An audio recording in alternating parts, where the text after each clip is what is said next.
Maglev train hits 603 kilometers an hour. In doing so, it breaks the world train speed record. Planes may have ruled the skies with their speed, but China's new creation is about to humble them. They've just unveiled a groundbreaking train that glides across the tracks like nothing the world has ever seen. The maglev is faster than the Formula One car. It is flying along. This isn't travel as we know it. It's a revolution in motion, a breakthrough set to reshape how humanity moves. It used to take 2 hours to travel between the cities. Now, passengers can complete the journey in about 30 minutes. And it won't stop with China. Its impact could reach the entire globe. So what makes it so extraordinary? How does it work? Could it truly redefine travel? Stay tuned to find out. The truth about the world's fastest train. Trains are not supposed to be faster than airplanes. At least, that is what most people think. But China already has a train that floats above the tracks and moves so fast it shocks anyone hearing the numbers for the first time. The Shanghai maglev train is the fastest train in the world, and you have to do it when you come to Shanghai. This is the Shanghai maglev, and back when it first launched, it carried real paying passengers at 268 miles per hour. That is not a test on some closed track. It was actual service. The train connects Shanghai's Pudong Airport to the city at Longyang Road. The distance is about 19 miles, and the ride takes just 8 minutes. Before it opened to the public, one of the demo runs reached 311 miles per hour. These days, the timetable runs a little slower, but it is still the fastest passenger rail line in the world. No other public train you can buy a ticket for has ever matched it. But that was only the start. In July of 2021, China rolled out a full-size maglev train designed to reach 373 miles per hour. The company CRRC Qingdao Xifeng built the set, and it kicked off years of testing. By the middle of 2025, a reworked passenger car from the same project was displayed at a major rail congress in Beijing. But here is the key detail. It is not in public service yet. Think of it the same way you would think about a show car at an auto expo. It is real hardware. It moves, but it is still waiting for a full line to run on. If you want the all-time speed record for trains with people on board, Japan still holds it. In April of 2015, a maglev called the L0 series reached 375 miles per hour on the Yamanashi test line. Passengers were inside, and that run still stands today as the fastest train ride ever achieved with people.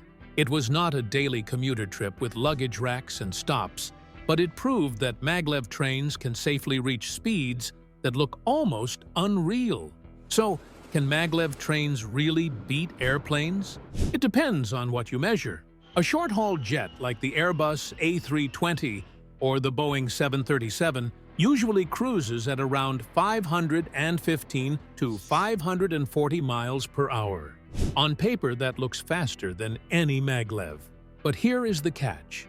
Your trip does not start when the plane takes off. It starts at your front door. To fly, you leave early, line up at security, wait through boarding, sit while the plane taxis, then do it all again after you land. Plus, deal with the ride from the airport into the city. Trains skip almost all of that. You show up at a station downtown, walk on board, sit down, and you are already moving. That is why trains often beat planes for trips under about 600 miles. The total time ends up shorter, even if the top speed is a little lower. Take Beijing to Shanghai as an example. By rail, the distance is about 750 miles. If China ran a maglev at 373 miles per hour over that route, researchers estimate the door-to-door time would be 2.5 to 3.5 hours, depending on stops and station placement. Compare that to flying. A plane might be in the air a little over 2 hours, but once you add check-in, security, boarding, and the trip from the airport into downtown, the plane no longer looks quicker. The maglev would be right there, maybe even faster.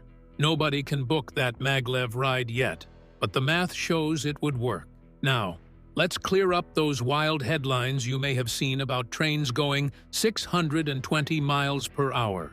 Those numbers are from test setups, not public routes. In 2024, China tested a maglev in a low-pressure tube in Datong, Shanxi, where the whole point was to cut down on air resistance. In June of 2025, another test in Hubei put a 1-ton test vehicle on a 1-kilometer track and accelerated it to 404 miles per hour in just 7 seconds. That proved how powerful the propulsion system was and showed that the tracking worked even at extreme speeds. Impressive, yes. But remember, that was a small test car, not a passenger train carrying hundreds of people with seats and bathrooms. Those tests prove the physics and the hardware, but they are not ready for commuters yet. So what else is actually running today besides Shanghai? In Hunan Province, the Changsha Maglev links Changsha South High-Speed Rail Station with Huanghua Airport. It tops out at about 87 miles per hour, and the one-way trip takes under 20 minutes. This is a practical system designed for frequent stops, not headline speeds. There is also a short tourist maglev in Fenghuang, also in Hunan, that runs about 62 miles per hour on a scenic route. These projects show how maglev is not just for breaking speed records. It can also be used for short, useful trips where the tech fits the need. Looking at what is under construction, China is building a new maglev from Changsha to Liuyang. The planned speed is about 99 miles per hour over 30 miles, and the first phase is supposed to open in 2029. A China-made magnetic levitation line started trial runs in Changsha, capital of central China's Hunan province, on Friday. Again, this is not a record breaker, but a commuter train that connects to the airport maglev. What you see is the strategy.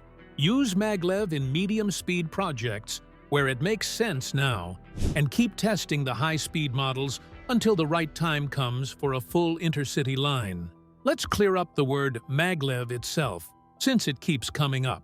All it means is that magnets lift the train slightly above the guideway and keep it moving forward. No wheels, no wheel friction, no wheel wear. That is why the ride feels so smooth, and why the trains can last longer without track damage. But that does not mean maglevs avoid resistance entirely. Once you pass about 155 to 185 miles per hour, air drag is the main thing holding you back, not wheels. That is why these trains have long, pointed noses and bodies shaped like bullets. They need to cut through the air cleanly, just like planes.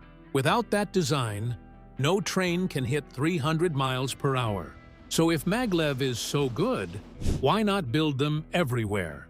The answer is money and commitment. Maglev cannot share tracks with regular trains. It needs its own guideway from start to finish. And that means building an entirely new system. Governments have to go all in, and that is expensive. That is why, so far, the only high-speed maglev in daily use is the Shanghai line.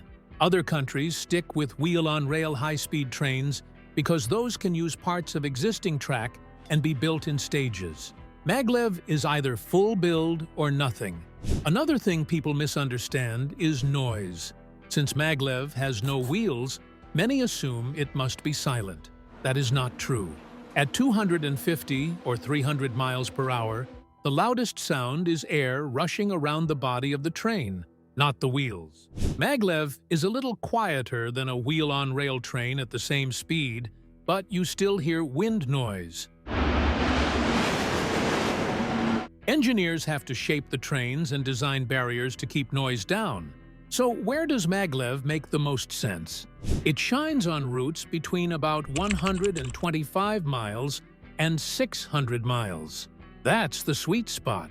Shorter than that, and a regular train or even a car makes more sense. Longer than that, and planes usually win.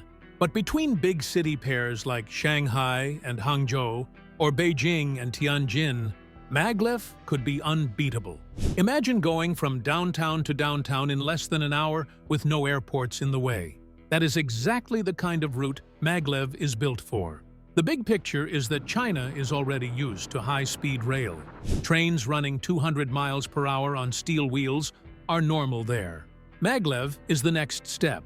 Right now, it handles short hops like airports, but in the future, it will handle major city routes, where shaving off an hour makes a huge difference. Every test and every new medium-speed project is preparing for that day.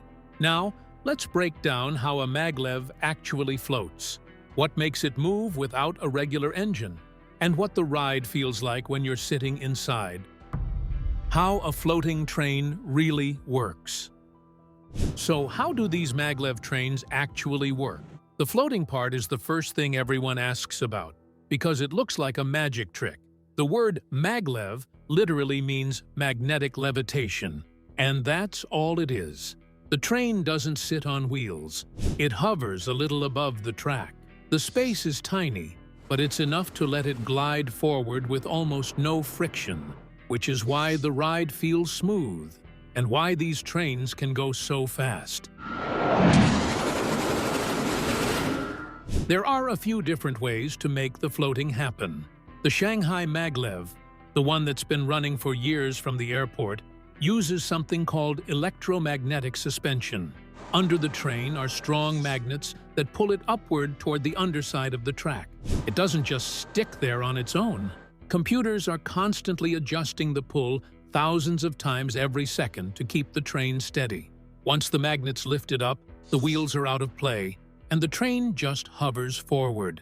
It's a smooth pull, and that's why riders don't feel shaking even when it's flying at crazy speeds.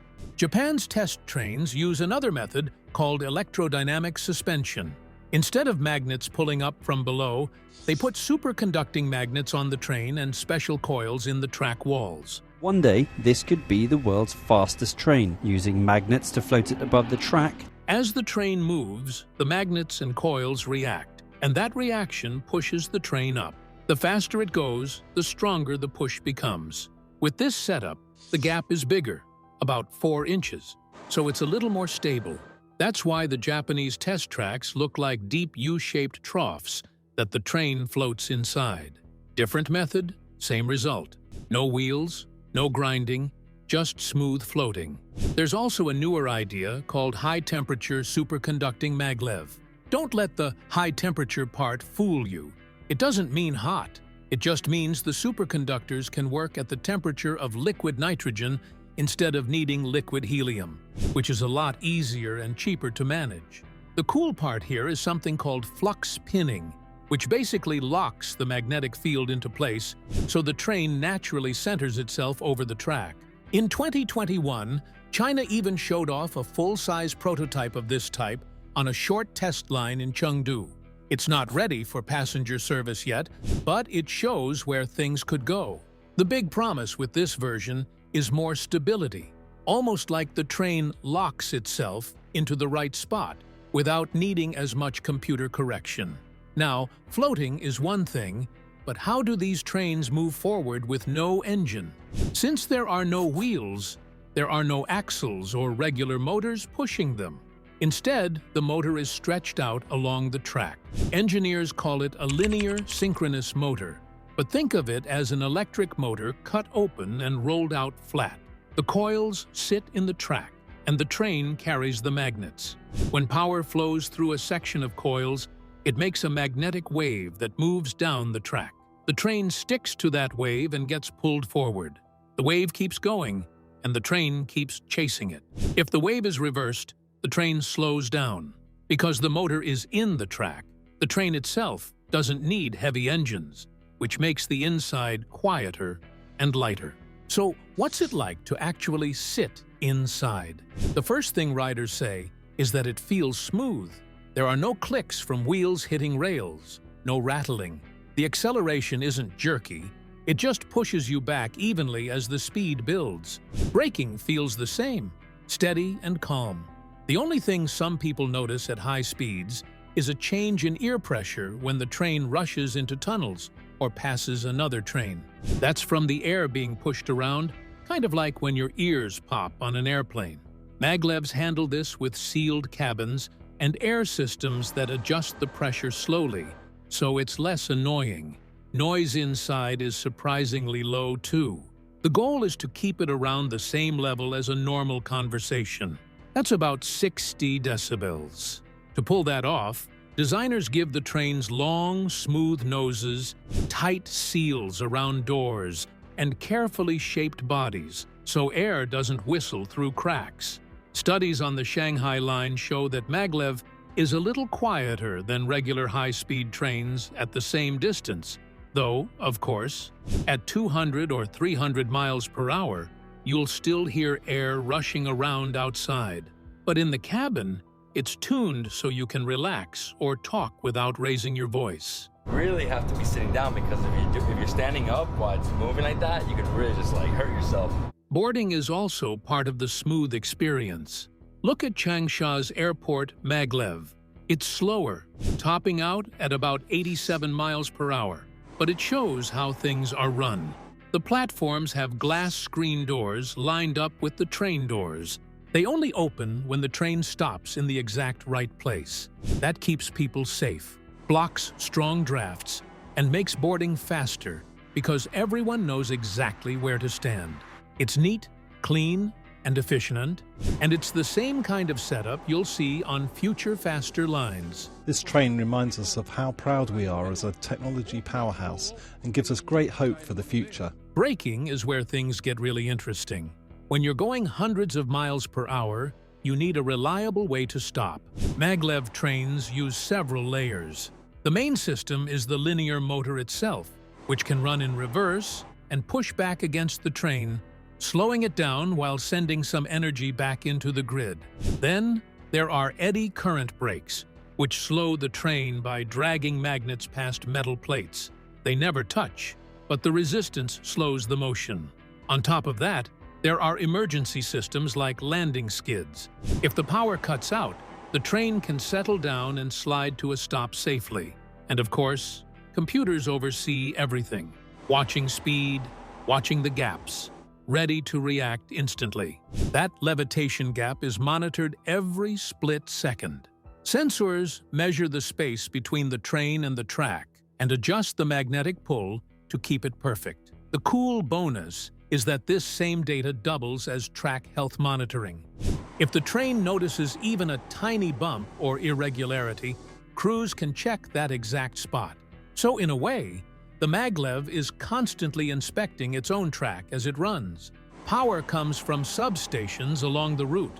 Only the section of track under and just ahead of the train is live, which saves a lot of energy. At low speeds, it barely takes power to keep the train floating. What really eats energy is cutting through thick air at high speeds. That's why the design is so important. So, is it safe to be inside a floating train going this fast? The answer is yes.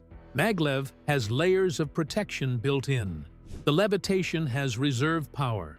The braking has backups on top of backups. The control system won't let two trains get close to each other. And the safety standards have been tested for decades, starting with work in Germany and then reviewed by the United States. Nothing is rushed. The tech itself is fast, but the planning and safety checks take years. That's why you don't see maglev lines popping up overnight. And once you understand how it floats, how it moves, and how it feels to ride, the next questions get even bigger. How do you keep something this fast steady when a strong crosswind hits? How do you build a track that stays perfectly straight for hundreds of miles? How do you manage the huge pressure waves when a maglev blasts into a tunnel? Those are the hidden challenges engineers deal with behind the scenes, and those are the next pieces of the story. Why maglev isn't everywhere yet. Let's be real here. Saying trains float sounds like some sci-fi movie idea, but China already has one racing along at over 260 miles per hour. Traveling at a staggering 268 miles per hour. appearing to defy physics. Floating trains are not just real. They're carrying passengers every single day. But here's the catch. Making a train float isn't the hard part. The hard part is keeping it steady when it's blasting down the track at airplane speeds, through wind, over bridges, and straight into tunnels. All while the people inside expect the ride to feel totally normal. That's the challenge that makes or breaks maglev. At these speeds, the air itself wants to push the train around. That's why trains get long noses and sleek shapes. But on maglev, the real secret is the computers. They're watching the gap between the train and the track non-stop, and they're adjusting the magnets hundreds of times per second to keep the ride perfectly level. If a gust of wind tries to push the train around, the system corrects it instantly, so passengers don't even notice. So like it starts to turn, right? And you're levitating, right? So the magnet levitates off the rail. Engineers don't just assume this works either. They put these trains in wind tunnels, run them in storms, and fire them into tunnels just to make sure the system can take whatever nature throws at it. So engineers developed a technique called piling. They built each support pier on top of a giant concrete cap. Now, let's talk about the track. In maglev world, it's called the guideway. People will say, oh, it just has to be straight. No, it has to be perfect. On Shanghai's line, the train hovers less than half an inch from the guideway. That gap has to stay right at all times, no matter what speed the train is going. If the concrete dips or twists even a tiny bit, the system has to fight harder to keep position, which wastes energy and makes the ride rough. That's why Shanghai built its line with over 2,500 massive concrete girders, each around 79 feet long. They poured them in a factory, hauled them out, so crews could line everything up to near perfection. Next to be tested is the sloping-nosed model. That's the kind of precision you need to float a train past at nearly 300 miles per hour without it wobbling. Then, there are tunnels. When trains hit really high speeds, tunnels bring a problem called tunnel boom. Imagine a train acting like a piston in a syringe. It pushes a wall of air in front of it. That pressure builds up, and when the air blasts out the far end, you get a loud shock wave. It's bad for ears, bad for buildings, and terrible for people living near the tunnel exit. The faster the train, the worse it gets. China has been working on this for years, and in 2025 they came out with a clever solution. They added a 328-foot-long porous buffer at the tunnel entrance and coated the inside with porous material too. That lets the air bleed off before it blasts out. Tests showed this cut the shock wave by up to 96%. That's a massive breakthrough, because if you want 370-mile-per-hour trains running through mountains, you have to keep tunnel boom under control. Now onto magnets and cooling.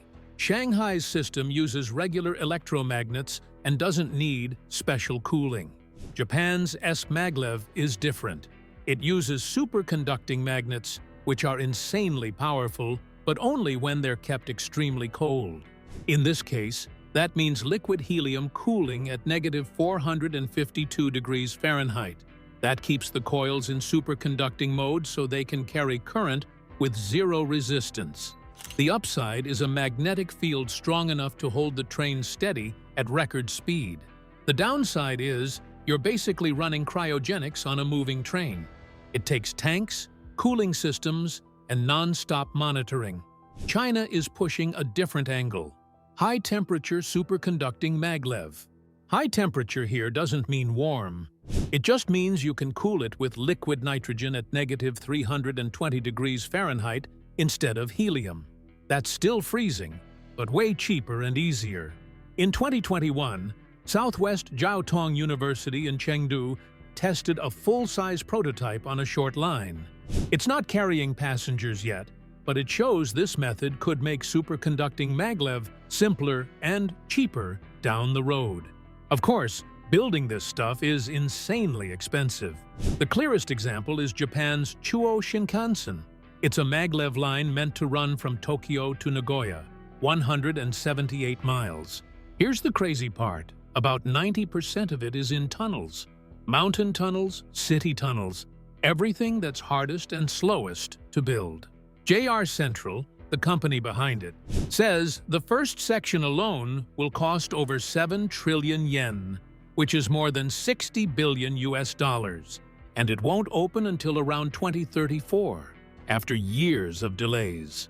The hardware isn't the bottleneck, the civil engineering is. The US saw the same thing in its maglev studies. Back in the 2000s, the Federal Railroad Administration estimated new maglev lines would cost $50 to $100 million per mile, sometimes more, and that was in 2004 dollars. Add inflation and today's costs, and you can see how quickly it adds up. The reason is obvious. Maglev needs brand new guideways, brand new bridges, and brand new stations. You can't just slap it onto old rails. China's approach is different.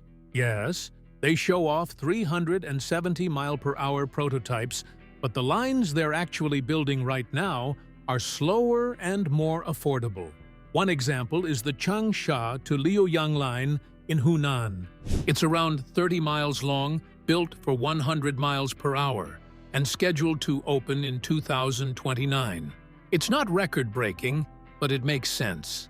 It connects real commuters, costs less, and lets engineers keep improving the tech step by step. Testing is where you see the wild stuff. In 2025, a 1-ton prototype in Hubei hit 404 miles per hour in just 7 seconds on a 1-kilometer test track. The goal wasn't comfort, it was raw data. See how the magnets hold, see how the brakes work. The train stayed steady within about 1/6 of an inch and stopped safely in about 720 feet.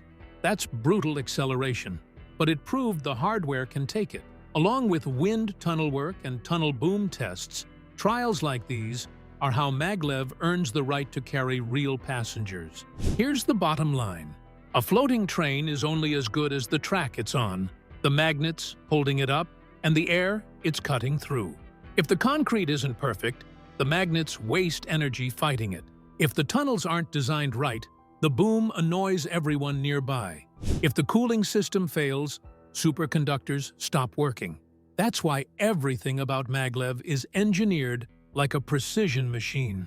The track has to be exact. The train has to be sleek. The tunnels have to bleed off pressure. And every part has to be tested to the edge before anyone steps inside. So when you hear 370 miles per hour maglev, don't just think about the speed. Think about the thousands of massive concrete beams lined up perfectly straight. Think about magnets cooled to hundreds of degrees below zero. Think about tunnels lined with porous coatings to silence pressure waves. Think about prototypes slammed to 400 miles per hour just to see if the brakes can handle it. And think about the billions of dollars poured into making sure that when a passenger finally sits down, the ride feels calm, quiet, and almost boring in the best way possible. The real question isn't whether maglev can go fast. We know it can. The question is whether countries are willing to spend what it takes to make floating trains part of everyday life. Thanks for watching. See you in our next video.